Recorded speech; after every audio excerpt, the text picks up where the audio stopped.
Everyone, and welcome to Inside Rugby. If you haven't been here before, my name is Mark. I'm a Kiwi rugby fan living here in beautiful Cancun in Mexico. And in this video I'm going to talk about that coach who's on again, off again. Yes, we're talking about Eddie Jones, of course, the now ex-rugby coach of the Australian Wallabies.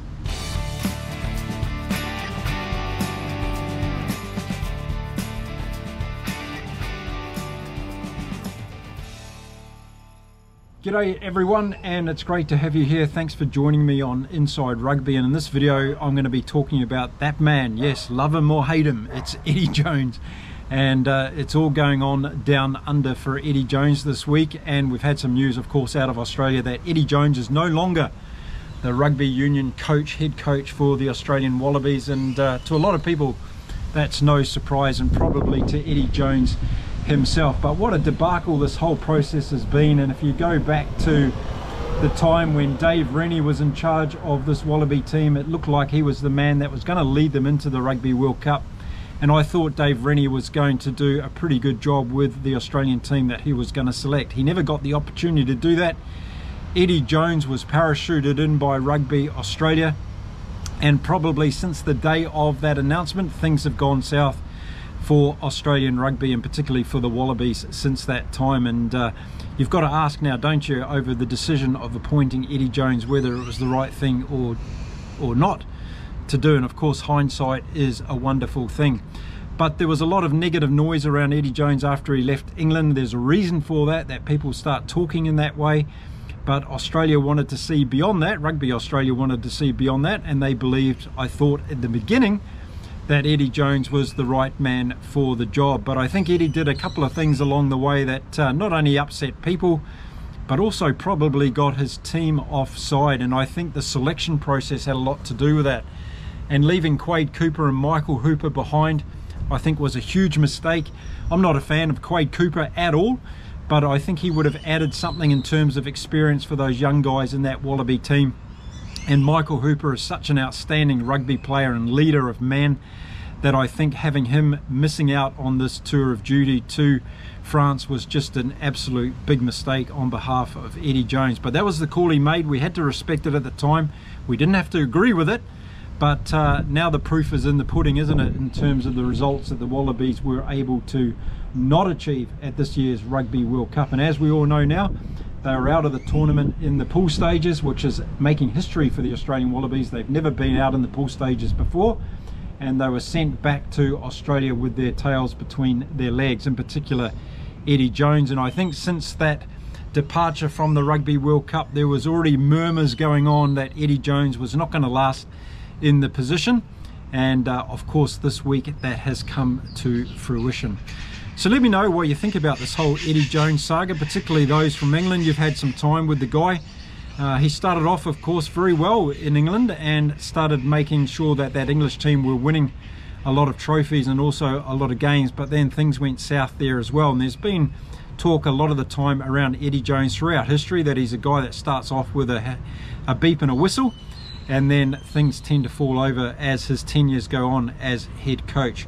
A lot of noise, of course, that Eddie Jones is on his way to Japan, and he's going to go back to where he was originally with the Cherry Blossoms and looking after that Japanese rugby team, which I must say he did a very good job with Rugby World Cup.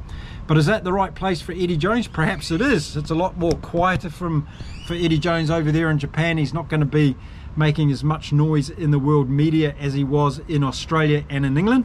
And who knows, it might be the right fit for him if he's got the integrity now to go through with that job. And I think that's one of the things that's come out of this whole scenario for me. It's a little bit like these premiership football coach positions. They only last a number of months, and we have dirty breakups, and that's what this seems to have been between Eddie Jones and Rugby Australia. It seems to be in a very nasty divorce, even though they're both sides are trying to play it down. But I think at the end of the day, for somebody to be leaving that role within 10 months, it's not something that we want to see happen too often. And I feel sorry for Dave Rennie in this process, because I think he was a guy that really had a chance to lead Australia very well at this year's Rugby World Cup. And perhaps, we'll never know of course, but perhaps he was going to get better results than what Eddie Jones was able to do from the team that he selected. And again, I go back to the selection process as being one of the issues that Eddie Jones was confronted with. So now what happens with Rugby Australia? Well, they go in search of another rugby coach. Of course, Ian Foster's name's been thrown around. I don't think he's going to be jumping up too quickly to jump into the cauldron that is Australian rugby, and probably knows a lot of the insights that goes on in that Australian Rugby Union anyway, from a political point of view. And that might keep a lot of people away from this job, because they haven't got a good track record of late in the way that they've looked after their head coaches. In fact, the opposite tends to happen with coaches down under. And of course, it's quite a unique situation in Australian rugby. They've got a lot of competition from rugby league and Australian rules in the country, and also the cricket team. So rugby union's not a huge sport in Australia, and they've got to have a successful team for the Australian public, who are also very nuanced in the way that they follow the game.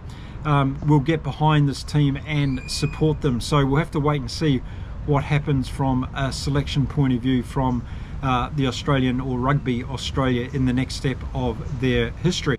Now, of course, it's going to be a very important announcement to put a coach in soon, because we've got the next Rugby World Cup happening in Australia in 2027, and whoever comes in is going to have some time to develop not only the culture but also the grassroots in Australian rugby. And that's going to be an important part of what Rugby Australia does now.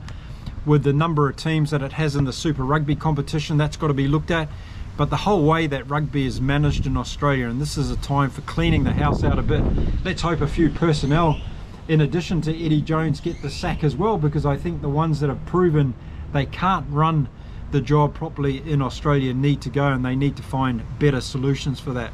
I don't have any particular names that I would throw forward in that role. We'll have to wait and see what happens, and let's just hope the best people for the job get the job in this instance. A lot of cases this doesn't happen in Rugby Australia. It seems to be a lot of cases where it's appointments for mates, and that's how Australia's rugby has been run for a long time. So let's see whether they've got the balls now to change it and get some real hard hitters in there that need to change the game around. And let's see whether they'll actually appoint a coach who they stick with and get their support behind, because that's what Australia really needs. Seems to be in a real breakdown between Eddie Jones and Rugby Australia in terms of the level of support. It amazes me that Eddie Jones wasn't aware of some of these failings before he took on the job. I'm sure he probably did, and has used these now as part of his excuse of the reason of getting out of that particular role. But whatever it is, it needs to be fixed, and whoever comes in to take on that new head coach role needs to have the full support behind them to be able to do the job. And we've seen it across sport in different codes across the world of sport for a number of years now, those coaches that do get support. And you could probably throw Ian Foster in there as a coach that was on borderline being fired. He got the support of his nation behind him and the players, and they were able to turn that around, so much so that they got themselves to a Rugby World Cup final. So that was an example where when you do get behind a coach and stick with him, that good things can actually come out of it. And I think that's been something that's been lacking in Rugby Australia for some time. So it's going to be really interesting. I'd like to know from you in the comments who you think are going to be the front runners for stepping up to this Australian rugby head coach job. It's a bit of a difficult task at the moment. It's going to take somebody who's got a bit of tough skin, but also who's a very good rugby coach. And they're going to have to be bold and courageous in their moves in getting in there and turning this Australian team around. It's certainly possible. I think Australia and the world needs Australian rugby firing again. It's a shame that they weren't competing at their best level at this year's Rugby World Cup. That's behind us now. Eddie Jones is behind us. We've got to look at the future, and let's hope they can get their shop in order heading into Rugby World Cup 2027 down there in Australia. So let me know what you think about the Eddie Jones saga, and who you think might be a good replacement for him in the Australian Wallabies group. And do you think Michael Hooper now might come back into the fray as a player for the Australian Wallabies? I certainly like to see that. For one, I don't think his career should be over or should have ended the way that it did with Eddie Jones's selection policy. So let's see, and I look forward to reading all your comments about this scenario. We're bound to hear shortly whether or not Eddie Jones is off to Japan.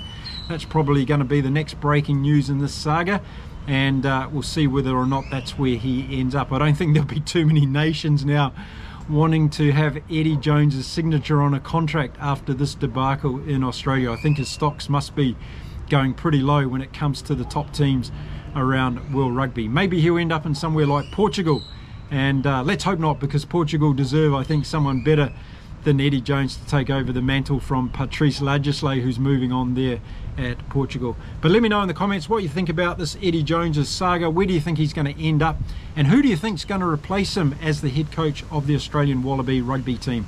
Be really interested to know in the comments. Okay, that's it for this video, a short one about Eddie Jones. Just wanted to put it out there, and look forward to seeing you all again soon right here on Inside Rugby. Until then, stay well, stay safe everybody, and I'll be back again really soon. Until then, bye for now.